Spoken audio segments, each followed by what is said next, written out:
예, 오늘 동아서 한문불전대학원 함경 강의 제57강째 금강당 보살을 찬탄하다. 그죠? 지난 시간에 거기까지 했죠. 보살 지강 삼매에 들었도다 하는 대목 있잖아요. 그죠? 의뢰의 함경을 쓰려면 처음에는 뭘 합니까? 반강.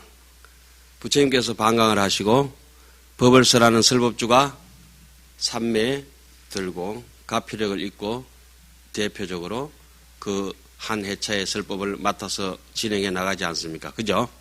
그러니까 부처님께서 직접 직설하실 때는 삼매에 든다고 이렇게 얘기를 하지 않고 삼매에 자주 찰나제 삼매라 이렇게 스스로 뭐 찰나제 삼매에 머무르셨다. 자주 사자빈신 삼매, 사자빈신 삼매에 스스로 머무르셨다 이렇게 얘기를 합니다. 왜? 부처님은 장삼매니까 늘 그 마음이 장삼매니까 그렇게 표현하는 것 같고, 보살은 삼매 속에 들어갔어야 비로소 부처님의 위실력과 가피력을 신구의 삼업을 통해서 얻게 되니까 뭐라고 합니까? 비로자나 열애장신 삼매라든지, 그죠? 입 보살 지강 삼매라든지 보살 대지강 삼매라든지 이와 같이 삼매를 이제 얻게 됩니다. 그러면은 반강은 어디서 한다고 주로 얘기했죠? 반강하는 품은 무슨 품? 개성으로 노래하기 전에 사이키 조명이 돌아가듯이 반강하고 난 뒤에 그러니까 수미정상 개참품, 그 다음에 불성 야마천궁 개참품, 그 다음에 도솔천궁 개참품에서 반강하시고 시피양품에서 삼매에 든다. 이와 같은 순서가 쭉 연결되겠죠. 예. 뭐 다른 것들은 굳이 이제 복잡하게 외울 필요는 없어요. 처음에 1회차 설법은 뭐였습니까? 세지묘음, 열애현상, 보현삼매, 세계성치, 하장세계, 비로자나품인데, 그리고 열애가 현상을 나타내니까 의뢰의 반강을 해야 되겠죠. 그리고 또 열애현상 다음에 뭐가 있습니까? 보현보살이 삼매에 들어야 되니까 보현 삼매품이 따로 나오겠죠. 1회차 설법 말씀입니다. 이제 정리는 돼가 있죠. 2회차 설법이 넘어가면 어디서 반강해야 되겠습니까? 예? 자, 2회차 설법은 이와 같습니다. 열애명어품, 사성제품, 광명, 곽풍, 반광명, 곽풍. 어디서 반강하겠습니까? 예, 이런 선생도 없다. 그럼 광명, 곽품에서 대충 하겠구나 이렇게 생각을 해야 되고, 광명각품 그 다음에 보살문명품, 정행품, 현수품 이렇지 않습니까? 그죠? 그리고 삼매에는 들지 않습니다. 2회차 설법에서는. 왜? 십신위에서는 보살의 지위가 아닌 범부의 지위이기 때문에 삼매에 들지 않는다 이렇게 해놨죠. 예.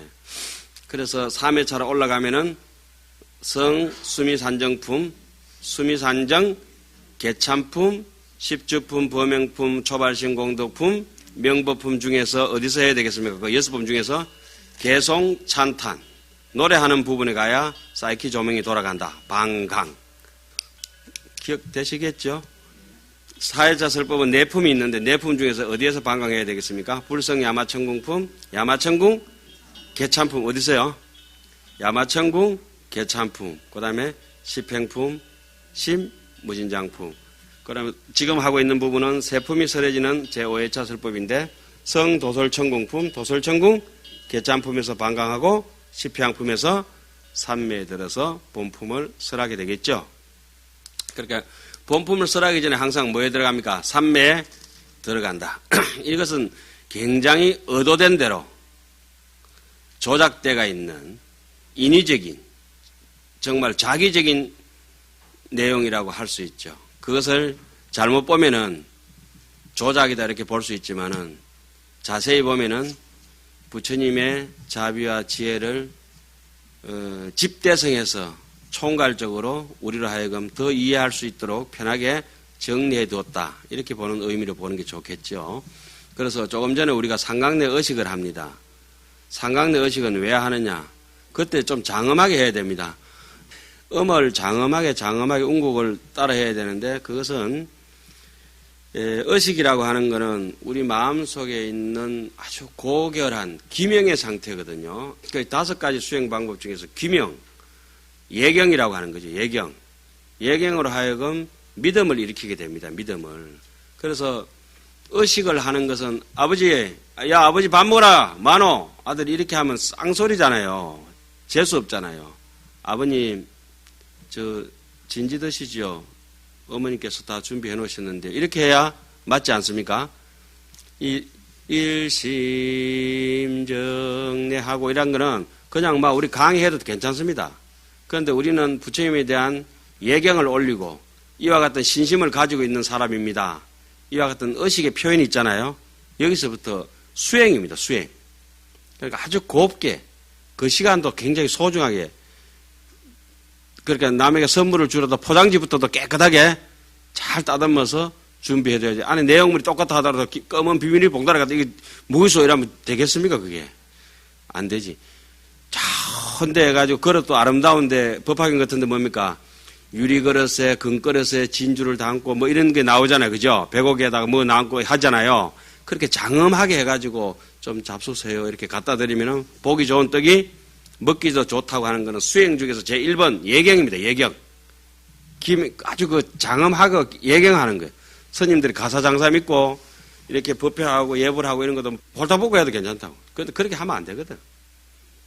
그러니까 예를 들어서 가사를 입는데 동방만 입고 와서 절하고 이러면 꽁지 빠지면 다 까다 그러거든. 옛날 어른 스님들은. 반드시 격에는 안 맞고 옛날부터 있지 않다 하더라도 서로 장엄하기 위해서 일단 예경을 하고 그 다음에 참여하고 근청을 해가지고 근청이라고 하는 것은 여기에 지금 해당하는 대목입니다. 십향품에서 예경하고 참여하는 마음 상태가 되어 있는 사람들은 중생들에게 근청을 해서 그 중생들이 법을 듣게 해서 그래서 자기의 고통으로부터 이고등락 할 수 있는 계기를 마련해주고 고통을 벗어나서 보리로 향하게 할 수 있는 그래서 중생에게 근청하는 건 그런 의미가 있죠. 그 수의한다고 하는 것은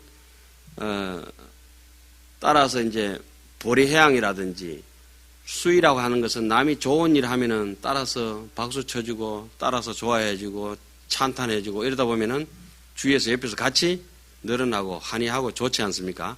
그러니까 탐진치를 꺾어가는 길이고 그리고 해양이라고 하는 것은 자기가 하열하고 옹졸한 것을 해소, 향대를 했죠. 그걸 전형적인 보리해양이랍니다. 그리고 중생해양은 해자, 향타, 나를 돌이켜서 타인으로까지 미칠 수 있도록 하는 거. 저 중생도 다 같이, 내가 이렇게 듣고 좋았지 않습니까? 그죠? 저 중생도 같이, 뭐랍니까? 발고 열악이라 하죠. 남의 고통을 뽑아주고 즐거움을 주고, 그게 이제 나의 인행이 자인행이 해자인행 내 스스로의 인행을 돌이켜서 향타인행이라 다른 사람들도 보살행을 하도록 이끌어주는 거. 이런 것을 이제 전형적인 중생해양이라 그러고 뭐 견주어서 알고 지식적으로 알고 이런 것들을 체험해서 알고 깨달아서 알고 확실히 여실직연해 나가는 것들은 보리해양이라 하죠. 그래서 쉽게 얘기하면 보리해양은 이 십해양품의 해양은 3가지로 딱 기결됩니다. 하나는 중생해양, 하나는 보리해양, 하나는 실제해양. 이 실제해양이라고 하는 것은 하하 중생할 중생도 없고 상구보리할 보리도 없다. 응감법계성 일체 유심존이라. 대충 뜻은 이해 가시죠? 10가지 해양이 딱 기결되는 점이 모두가 요 3처 해양에 있기 때문에 우리가 사실 예불 할 때마다 축원할 때 뭘 하죠? 해양 3처 실온만 이러죠. 예. 그 중에서 뭐 십해양품은 육식화원경에서는 금강당 보살 해양품으로 되어 있어요. 금강당이라는 이름 자체가 금강이라고 하는 게 뭐 앞에서 우리 배워봤다시피 용맹하고 아주 정진스럽고 용맹스럽고 또 뭡니까 떼꾸죽물 없이 이구당스럽고 예? 이구 또 뭐 여러 가지가 많이 나왔죠. 그 불태전의 신심 그러니까 금강 당연을 이제 대표적으로 이제 얘기를 하죠. 당자는 뭡니까? 높이 올려서 멀리까지 향하겠다. 예. 근데 이 불교를 이렇지 않습니까? 이 믿음이 우리 제일 먼저 그 2회차 설법에서 부처님한테 결과물을 좋은 거 1회차 설법에 드러내놓고 그거 내는데 그걸 안 믿으니까 믿도록 하기 위해서 문수보살 동원해가지고 십신설법 할 때 그 이제 믿도록 하잖아요. 그죠? 그래서 살짝 이렇게 넘어오는데, 이 믿으면서 제대로 알지 못하면은 왜 우리가 체계적으로 십주, 십행, 십향, 십지 이와 같이 옛날 사람들이 체계적으로 만들었는지 우리보다 머리가 못한 사람들도 아닐 테고 거짓말 하시는 분들도 아닐 텐데 그걸 제대로 이해를 못하면은 골치 아픈 것만 더 정당이 됩니다. 그런데 지식적으로 알기는 아는데 믿지를 않아요. 제가 조금 전에 물어봤습니다. 감을 가져왔겠다. 감이 왜 답니까? 이렇게 물어봤습니다. 감이 왜 달죠? 문수스님, 감이 왜 달아? 이제까지 감 잡았지? 많이 잡숴봤잖아. 홍시, 연심, 단감, 쪽감, 대봉 다 잡숴봤잖아. 감이 왜 달아? 감꽃이 달다. 배가 왜 달지? 배꽃에 꿀이 있다. 달다. 요게 믿는 겁니다. 지금 우리 재전법신이라 하잖아요. 번뇌에 얽혀가 있는 법신. 사람이 인인이 개개 인인이 원만 구족대가 있는 요인 불성이 있다고 퍼펙트한 불성을 가지고 있다 이 말씀이잖아요. 요걸 믿느냐 안 믿느냐는 하엄경을 보는 태도가 전혀 다릅니다. 저는 수시로 확신한다고 얘기하지 않습니까? 그러니까 확신하기 때문에 오늘 비록 붉은 꽃이 제 꽃이 졌다 하더라도 이 꽃은 아쉬워할 것이 아니라 종래는 아름다운 수다원가가 되든지 언젠가는 아라한가 되든지 결과가 올 것이기 때문에 오늘 하엄경이 읽는 것은 미래의 극락도 기약이지만 오늘 또 극락을 기약 같이 가기 때문에 저는 즐겁습니다. 그래서 강의할 때도 항상. 이 허망한 희론이 아니잖아요. 그래, 꽃 속에는 꿀이 있습니다. 꿀. 그것이 일리평등하게 마중물이 돼서 쭉 자라서 나중에는 선지식이 되면 큰 열매가 되겠죠. 우리 그거는 이제 흔히 수다원가, 사다함가, 아라한가, 아라한과라고 하잖아요. 그러니까 꽃이든지 열매든지 일리평등하게 흐르는 것을 이라고 하고 그것이 꽃이 지고 열매가 맺고 이렇게 진행하는데 이 십향품쯤 되면은 풋내 나는 과일쯤은 됩니다. 그죠? 먹을만 한 거는 아니고 먹을만 한 거는 아니고 먹을만 하다 하면 어느 정도까지 가야 됩니까? 십지품으로 넘어가야 수행자의 십지품 넘어가야 이제 환하기 때문에 기뻐서 환영하기 때문에 환하기 때문에 환이지 그래라 하죠. 번뇌가 없으니까 그때부터 이제 잡번뇌가 육식으로 흐르는 번뇌는 이제 다 떨어지죠. 그리고 지식적으로 알기는 하는데 믿지를 안 하면은 삿된 속인이 돋아나 버리죠. 그렇게 많이 아는 것에 대해서는 이제 그래 우리가 부러워할 것까지는 없어요. 자, 여기서 가피를 하는 까닭, 이 하나하나 나왔을 때 그 의미심장하게 순서 보세요. 반강하고, 삼매 들고, 가피 내리고, 금강경 써내놓은 것도 그렇잖아요. 입사위 대성. 왜 사위 대성 밖에서 안으로 들어가느냐부터 해가지고, 중은 청정하게 살아야 된다고 무소유부터 가르치지 않습니까? 성에서 도시에서 부유하게 먹고 사는 게 아니잖아요. 성 밖에 있는 거예요. 입사위 대성. 글씨, 근데 적당하게 뜯어먹을 자리에 있어야 되는 거야. 멀리 있으면 다리 아파서 가기 힘들거든. 입사위, 대성, 글식 했고, 어기, 성중, 차제, 거리, 여법하게 계율에 맞춰가지고, 욕심난다고 이 집 저 집 막 중구난방으로 흩어지는 거야. 아시까 줄 쪽 서가지고, 줄 섰다는 자체가 그 차례를 넘지 않고, 분수를 넘지 않고, 계율을 청정하다는 거 아닙니까? 그러니까 세속적인 그런 유의적인 욕심이 다 떨어졌다는 거지. 한지 본처, 어디에, 아무 자리에 앉는 것이 아니라, 제자리에 딱 돌아와서 할 만한 자리에 항상 주하고 있다. 한지 본처, 반사을, 밥 먹을 때 밥이나 딱 먹고 수의발 그리고 제깍제깍 씻고 닦고 세족이 부자이자 발 씻고 자리 펴고 고요히 부자에 자리 펴고 앉았다. 가부좌 털고 앉으면 어떨 것 같습니까? 삼매에 드는 거죠. 거기서부터 적정작이 일어나서 부처님 희유하십니다. 제가 안욕따라 삼맥 삼보리심을 좀 공부를 하고 싶은데 좀 가르쳐 주실랍니까? 그래, 가르쳐 줄게. 부주색 보시해라. 너는 집착이 너무 심하잖아. 그냥 눈곱 좀 떼고 보시 좀 잘해라. 이렇게 이제 얘기를 하지 않습니까? 그죠? 그 말을 딱 터뜨렸다는 건 뭡니까? 서로 지혜로 이렇게 견줘서 분간할 수 있는 얘기들이잖아요. 그렇게 지금 하한경도 쓰라는 게, 앞에서는 10주에서는 얼마나 강명이 쏟아집니까? 1만이라 하면은, 10행에서는 100만이었죠, 100만. 그죠? 10행에는 어떻습니까? 100만 억. 그럼 그 뒤에 와가지고 100만 억 나유타. 앞으로는 더 벌어지겠죠? 나중에 아성지까지는 막 물고 나올 거 아니에요, 그죠? 그럼 그런 거는 원래 빛이 한 줄기도 없었다 하더라도, 그래 되는 거예요. 이런 것들을 하한경을 보면서 희한하고 공부하고 요즘 덕이 공부하기 좋은 거는 저희한테는 이 스마트폰이라든지 MRI라든지 이와 같은 것들이 있어가지고 그 과학적인 발달된 거 이런 것들이 있어가지고 굉장히 공부하기 좋습니다. 아주 비유가 너무 좋고 그 이판사판이 이해하기 너무 편하잖아요. 초속 18km 달리는데 혜성이 갔다가 딱 이래가지고 착륙해버린다 이거죠. 초속 18km면 바람이거든. 야, 거기다가 좁쌀 같은 게 하나 딱 달라붙거든. 그걸 갖다가 맞추는 게 사람 아니겠어요? 그래, 이 눈이 이렇게 안건이 있으면 이걸 부진건이라 하잖아요. 부진건, 뜰붙자 해가지고. 이 눈만 있어가지고 볼 수는 없지만 눈에 붙어 있는 성의건이 있죠. 수성한 성의건, 부진건, 능경할 때 다 배웠죠. 이 아주 강의를 거칠게 해버려야지 잠이 확 깨. 이 눈가리만 있다고 해서 보는 게 아니잖아요. 여기에 따라 뭐가 붙어 있어야 됩니까? 시신경, 그죠? 시신경.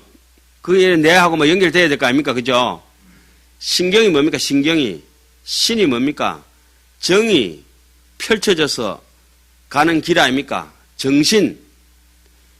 우리 마음이 정신을, 의식을 뭉치면 정이라고 펼치면 뭐랍니까? 신이라 하잖아요. 그죠? 뭐 신명난다 하잖아요. 신명난다 할 때. 이 신이, 이 눈이, 이게 고기 덩어리만 있어가지고 지금 보는 게 아니고 정신하고 연결되는 길이 있어야 될 거 아니에요. 그게 신경 아닙니까? 신경. 아니, 내가 의학을 몰라서 그렇나. 그래가 어떻게든지 뭐 이래가지고 뭐 이거 뭐 뉴런인가 뭐 신경 돌기 같은 거 연결해가지고 뇌하고 막 연결을 막 이런 중추신경 막 연결돼가 있겠지. 저 자기끼리. 그렇잖아요. 그런데 신경까지도 신경 이후의 거 이렇게 보면은 끝까지 가서 정말 생각할 수 없는 생각이 있잖아요. 이 먹고 싶잖아요. 그냥 무턱대고 이 먹고가 아니고. 그러면 얼마나 신비롭습니까? 여러분들이 지금 눈을 본다는 자체가 너무 신비롭고 듣는다는 것도 너무 신비롭잖아요. 여기 기마 고막만 이렇게 있는 게 아니고 여기 신경이 정신과 고기 덩어리가 그죠? 보이는 것과 흔적 없는 것과 흔적 있는 것이 달라붙어 가지고 이렇게 막 우리 보잖아요. 이렇게 보고 듣고 다 하잖아요. 그러면서 자기 존재의 신비로움이 이 하한경이나 이런 데서 해결하려고 노력하는 것이지 이게 뭐 잡지식 이렇게 하려고 하는 건 아니지 않습니까? 그러니까 너무 힘든 길인데 그러면 우리가 어떻게 해서 근본 품성을 회복할 수 있느냐? 해양을 해라. 이까지 왔습니다. 그죠? 제대로 이해해라. 실천해라. 해양해라. 그러면서 공덕을 쌓는 것은 그 근본은 뭐가 있었습니까? 믿음이 있어야 된다. 어떠한 믿음? 자기 존재가 부처님과 동등해서 이 판의 진리의 입장에서는 조금도 부족함이 없다는 거예요. 그러니까 부처님이 깨치신 거는 시성정각하는 건 진심을 깨쳤잖아요. 진심을 깨치는 것을 지금 어떻습니까? 정신으로, 바른 믿음으로, 정신희우분이라고 건강경이 있죠? 바른 믿음으로 믿으라는 거 아니에요? 그게 이제 지금 우리가 거기를 지금 해결을 하려고 지금 계속 하고 있는 것입니다. 뭐 쭉 해가 7처 9회를 뭐 다 외우고 도표하고 그거는 강사가 할 목이고 그거는 우리 여기서 하는 대목이 아니잖아요. 그건 일단 하면 그거는 기본이고 뭐 구구단만 외워가지고 장사 되는 건 아니잖아요. 물건을 팔아야지. 자, 가피하는 까닭을 밝히다. 가피의 인유라. 그래서 책만 옛날부터 너무 많이 보면은 옛날 어른들 책 되게 이제 속가에서도 책 많이 본 사람들은 책 못 보게 하잖아요. 그러면 니는 집창이 두꺼워가지고 소가죽도 뚫겠다. 레이저처럼. 그렇게 뚫어져라 보거든. 업이 그냥 책 보는 거. 요새도 건자들 보면 모선이 막 어릴 때부터 책 보던 습관이 되니까 책에 뭐 있는가 하다 싶어 죽을 둥 살 둥 하거든. 책은 이제 그만큼 봤으면 되고, 이제 진짜, 이제 살아가면서 말하는 것이 자기의 신비로움, 보는 것의 신비로움, 이런 걸 느끼게 돼요. 요즘 제가 어제 아래 봉화마을에 이렇게 갔다 왔는데, 부엉이 바위 이렇게 뭐 그 환경 대의 강의할 일이 있어서 잠시 갔다 왔어요. 불교회관에. 송화가 있잖아요, 송화. 내년 5월 달에 핍니다. 그 언제부터 연결해 있겠어요? 지금부터 야무지게 송화가 접살 만큼 연결해 있습니다. 저게 온 겨울을 버티고 봄날을 버티다 5월 달 때가 탁 터지거든. 이 가을에 피는 국화는 언제 사기 돋았습니까? 지금 돋아 있습니다. 지금 시든 국화 밑에 뭐가 돋아 있어요? 내년 가을에 필 국화 사기 돋아 있습니다. 우리 역시 지금 환경을 보지만은 미래가 그와 같이 돼가 있다는 거죠. 지금 있는 것이 이게 낙엽이 떨어지는 걸 소멸하는 소라고 하지만은 우리 한 소식 했다 하잖아요. 절에서 식이라고 하는 게 이거 아닙니까? 지금 방금 번식하고 생식하고 없는 것이 생성되는 걸 생식이라 하거든요. 왜 소식하잖아요. 있는 것이 사라지면은 소멸이고 없는 것이 생겨지면은 번식, 생식하는 거거든. 소식이란 말이 그런 뜻이요. 일락서산 월출동. 그러니까 지금 우리 젊음이 녹아 들어가고 우리 인생이 지금 자살하고 있잖아요. 사살 죽고 있잖아요. 우리가 사살. 사람마다 지금 자죽자죽 죽어가고 있잖아요. 우리가. 자오기만 죽은 게 아니잖아요. 지금. 해철이만 죽은 게 아니고 자오기만 죽은 게 아니고 우리도 죽어가고 있다고. 우리도. 이게 확실한 사실이거든. 매일 죽어가고 있다고. 그러니까 짧게는 뭐 1년 뒤에 한두 분 또 돌아가실 분도 계시고 또 뭐 한 3, 4년 뒤에 돌아가실 분도 계시고 한 3, 40년쯤 지나면 다 영가 될 거예요. 예. 이제 한 번 가서 다시 돌아오지 않는 사람들을 영가라 하거든. 영가가 영간다고. 그래서 지금 가는 와중에 우리의 모든 인생하고 바꾸어가지고 또 다른 생성되는 게 있잖아요. 그죠? 불생불멸의 지금 환경을 본다는 거는 기적 같은 일이잖아요.